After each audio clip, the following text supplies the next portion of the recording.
Hey guys, we're going to go ahead and finish up our unit of the reading process in our packet of information called the Need to Know Info. So we've learned skill number 1, which is summarizing, paraphrasing, and quotations. Skill number 2, connoting and denoting meaning. Skill number 3, main idea versus supporting details within both informational and narrative text. Skill number 4, fact versus opinions.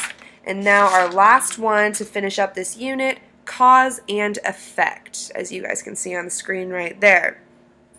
So our objective for today's lesson is this. You guys should be able to both analyze cause and effect relationships within pieces of literature and find proper examples of cause and effect by using key identifiers.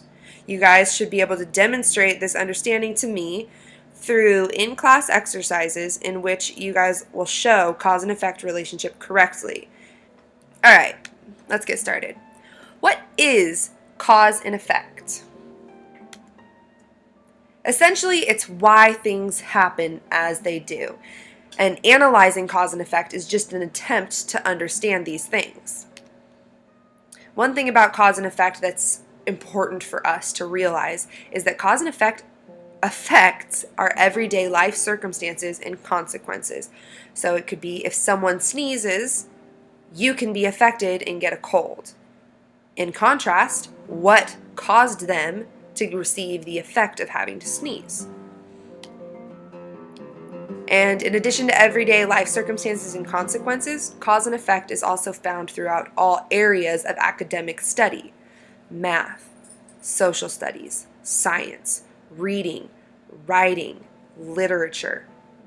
So, how does this affect us? How does the concept of cause and effect help affect us? All right, I want you guys to listen to this. We are impacted by cause and effect relationships every day. Going to school, the words we say, how fast we're driving, the miles per hour that we drove in our car, checking a text message in class, and it goes on. Every choice we make causes an effect elsewhere, either immediately, later in the day, later in the month, or later in our lives in general.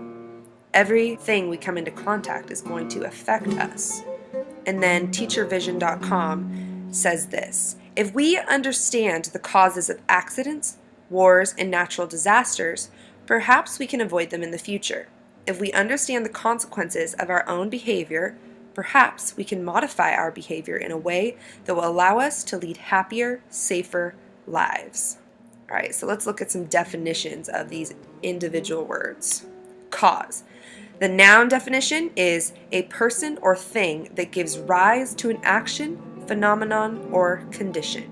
The verb definition, to make something happen. So cause and effect, to make the effect happen. Effect.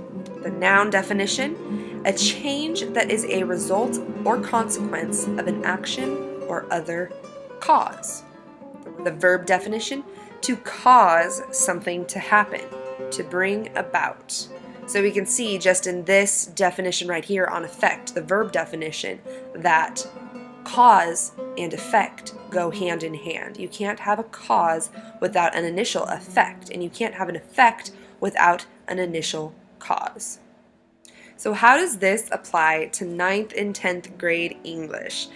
Throughout every book, short story, poem, song lyric, play script, paragraph, and sentence you read or analyze in this class, there is going to be cause and effect relationships found throughout it. You cannot have a story or plot or an idea without some sort of cause and effect. So by understanding and analyzing and being able to point out cause and effect relationships within any piece of literature, you'll be able to better understand the story. If you're a Netflix person like me, and instead of starting at season 1, episode 1, the pilot episode, instead of starting there, you start on season 3, episode 9, and you just jump right into it. You're confused, you're lost, because you missed the initial cause and effects that led up to that point. You missed the pilot. By understanding how to analyze cause and effect in the literature, it's going to help increase your ability to analyze and understand cause and effect relationships in situations that we encounter every day. So this will empower you guys to be more analytical thinkers and capable of thinking through complex processes and to make more important, better decisions, both in your academic and in your personal lives. So here is your mission. So if you guys want to go ahead and pull out your reading process need to know info packets and the cause and domino effect table that I sent home with you guys at the beginning of class, pull those out. Now we're going to talk about your homework, what we're going to be discussing in class, and we're going to go from there. Reflect. This is going to be your entry ticket. You guys have to do this to walk into class. I will be standing at the door and you've got to hand it to me. All this is I just want you guys to think about how cause and effect is seen in your own life. So before you jump into the cause and domino effect table, just want you guys to think, write 1 or 2 sentences on, okay, now that I have an idea of what cause and effect is, how have I seen this in my own life? 1 or 2 sentences, short, sweet, to the point, and then later in class we are going to actually discuss what you guys wrote in this entry ticket. Now you guys can pull out your cause and domino effect table. This is going to be kind of fun exercise, get you guys thinking a little bit, and everyone's going to come up with their own answers and their own thought processes on getting to cause and effect relationships. So I'm going to give you guys a brief explanation on how to do this assignment, but I also don't want to go too in depth because I don't want to give you guys my ideas of how this needs to end up and look like, because I want you guys to kind of create your own table. Before class, you have to do the first 2 rows. So there are 7 rows total, and as you're looking at the table, it's smile, rain, sunshine, gossip, an idea, procrastination, and staying up late. Those are your 7 topics.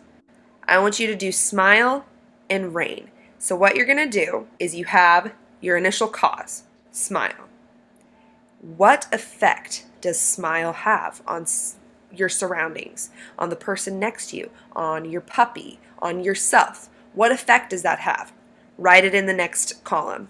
And then from there, what cause comes out of that effect? And so on until you reach the end. I believe there's 5 columns total. So just an example, I don't want any of you guys to use this in your first 2 rows, but smile.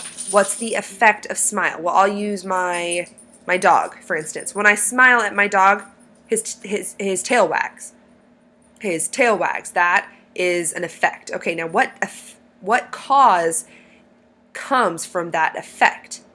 Well, he's happy. Okay, so now there's a new cause. My dog is happy. What effects can come from that? He comes and licks my face. Okay? And so on. So I want you guys to start thinking in a different way of how cause and effect is seen in everyday life circumstances. So the first 2 rows before class.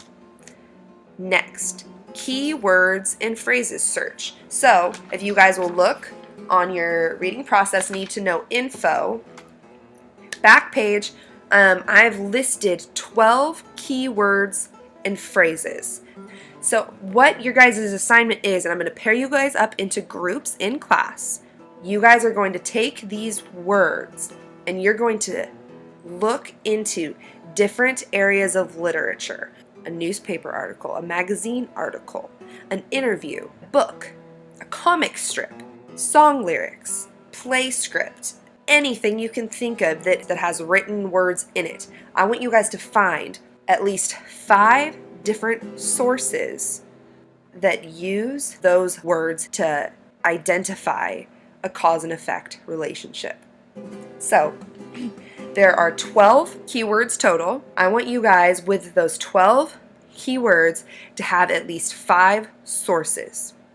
And then in addition to those 12, I want you guys to search for 2 extra keywords and phrases that you come up with on your own, that you find within any piece of literature. And your 5 sources can include those 2 extras. So you're going to have 14 words or phrases total that you've got to do this search. And again, we're going to do this in class, but I just want you guys to start thinking about it. And then at the end of class, you guys are going to have a 3, 2, 1 exit slip. Your 3 is 3 areas in which cause and effect can be found. So that's 3 areas anywhere. 2 ways in which you can effectively use cause and effect. And the last one is 1 question you still have or 1 thought and observation you still have about cause and effect. Now you guys know what to be looking for. You know what we're going to do in class. Don't forget, entry ticket, reflect, and then first 2 rows of your cause and domino effect table. That's all before class tomorrow. Thank you guys for listening to this video. I'm really excited to talk about this tomorrow. We're going to have lots and lots of fun.